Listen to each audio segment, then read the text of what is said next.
5 राज्यों में हो रहे विधानसभा चुनावों को लेकर तीसरा चरण और उसको लेकर आज प्रचार प्रसार का आखिरी दिन है। सभी दलों ने पूरी ताकत झोंक दी है। बता दें, आज चुनाव प्रचार का आखिरी दिन 5 बजे चुनाव प्रचार थम जाएगा। तीसरे चरण का यह चुनाव प्रचार केरल, तमिलनाडु, पुडुचेरी इन 3 राज्यों में 6 अप्रैल को वोट डाले जाएंगे, जिसके लिए प्रचार प्रसार आज शाम 5 बजे थम जाएगा। सभी पार्टियां चुनावी मैदान में दिख रही है।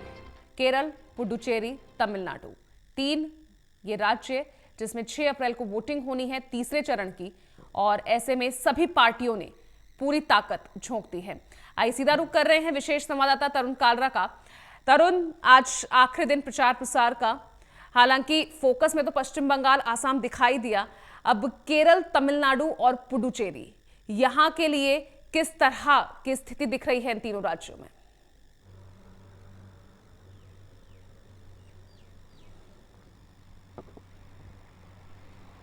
देखिए, 5 राज्यों के चुनावों के मद्देनजर ये सबसे बड़ा पोल का डे है 6 अप्रैल। चूंकि 6 अप्रैल के दिन असम में फाइनल और थर्ड फेज की वोटिंग होनी है, जो कि 40 सीटों के ऊपर है। इसके अलावा केरल में एक मुश्त चुनाव होने हैं सिंगल फेज के अंदर, जहां पर 140 सीटों के लिए लोग मतदान करेंगे। तमिलनाडु के लिए 234 एक फेज के अंदर इलेक्शन है, ये भी 6 अप्रैल को पोलिंग में जा रहा है। पुदुचेरी की 30 असेंबली सीट्स हैं, वहां पर भी 6 अप्रैल को वोटिंग होगी। और केरल, माफ कीजिएगा, वेस्ट बंगाल की थर्ड फेज का इलेक्शन 6 अप्रैल को है, जिसके अंदर 31 सीटों के ऊपर लोग अपना मत देंगे। यानी कि 5 राज्यों के चुनावों के लिहाज से तारीखों के अगर जिक्र करें तो सबसे महत्वपूर्ण 6 अप्रैल है, जहां पर असम और वेस्ट बंगाल के अंदर फेजेस वाइज चुनाव होने हैं, और 3 राज्यों के एक मुश्त चुनाव 6 अप्रैल के दिन होने हैं। और 48 घंटे पहले जब चुनाव प्रचार खत्म हो जाता है, उसकी मियाद आज शाम को 5 बजे खत्म हो रही है।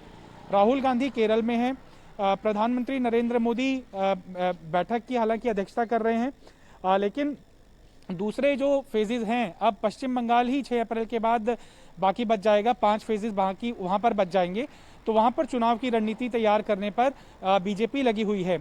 असम के अंदर चूंकि आखिरी फेज है और वहां पर आक्रामक चुनाव प्रचार कांग्रेस पार्टी की तरफ से भी किया गया है, बीजेपी की तरफ से भी किया गया है, और अभी तक का इतिहास का सबसे घातक हमला या ये कहें गंभीर कटाक्ष या गंभीर आरोप चुनाव आयोग पर लगाते हुए राहुल गांधी ने इलेक्शन कमीशन को उन्होंने इन्वर्टेड कॉमास में किया है, जिसका आप अर्थ समझ सकती हैं कि हेमंत बिस्वा शर्मा की जो चुनाव प्रचार पर प्रतिबंध की जो समय सीमा थी, उसको 48 घंटे से घटाकर 24 घंटे कर दिया गया था, जिस पर कांग्रेस पार्टी की तरफ से आक्रामक टिप्पणी आई और इलेक्शन कमीशन की भूमिका को कटघरे में खड़ा किया गया।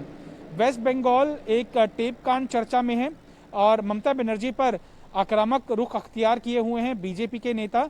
पुदुचेरी बहुत ज़्यादा राजनीतिक हलचल का विषय नहीं रहा है, वो शायद इस कारण भी हो सकता है चूंकि वहां पर प्रेसिडेंट रूल लगा हुआ है, और कांग्रेस पार्टी पूरी तरह से आश्वस्त दिखाई दे रही है कि अपनी एलाई पार्टनर डीएमके के साथ मिलकर वो फिर से पुदुचेरी की सत्ता पर काबिज होने के लिए अच्छे बढ़त के साथ चुनाव मैदान में उतर रही है।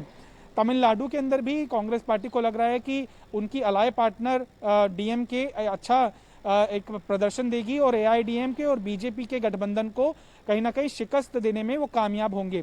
एंटी इनकम्बेंसी भी तमिलनाडु के अंदर भारी संख्या के अंदर है। और एक महत्वपूर्ण जानकारी केरल को लेकर है, हालांकि आज चुनाव प्रचार का आखिरी दिन है, यहाँ पर प्रियंका गांधी वाड्रा को भी पहुंचना था, लेकिन एक कोरोना संक्रमित मरीज के संपर्क में आने के बाद और पति रॉबर्ट वाड्रा के कोरोना पॉजिटिव होने के बाद प्रियंका गांधी वाड्रा ने खुद को सेल्फ क्वारंटीन कर दिया है। नहीं तो आज आखिरी चुनाव की जो दिन था उसमें प्रियंका गांधी की भी सक्रियता देखने के लिए मिलती। बहरहाल राहुल गांधी केरल के अंदर है और 4 पब्लिक इवेंट को वो एड्रेस करेंगे। सबसे पहले तो वहाँ का एक धार्मिक स्थल है, सुबह के वक्त उन्होंने वहाँ पर विजिट किया है, उसके बाद 11:30 बजे, फिर 1:30 बजे, और फिर आखिरी में 3:30-4 बजे एक पब्लिक इवेंट को पब्लिक एड्रेस करेंगे राहुल गांधी। तो चुनाव प्रचार बेशक औपचारिक तौर पर चुनाव आयोग की निगाहों में थम जाता है, लेकिन यही महत्वपूर्ण समय होता है जब इस 48 घंटे के दौरान सभी जो उम्मीदवार हैं और सभी जो पार्टी के प्रमुख नेता हैं वो डोर टू डोर कैंपेन के ऊपर या फिर संवाद स्थापित करके वोटर से डायरेक्ट उनको लुभाने की कोशिश करते हैं।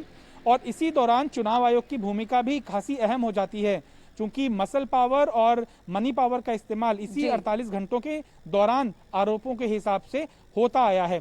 तो बहुत सेंसिटिव है इन 5 राज्यों के चुनावों का ये फेज, जहां पर 3 राज्य फुल फ्लेजेडली चुनाव की तारीखों में जा रहे हैं 6 अप्रैल के दिन, जहां पर आज 5 बजे के बाद चुनाव प्रचार खत्म हो जाएगा।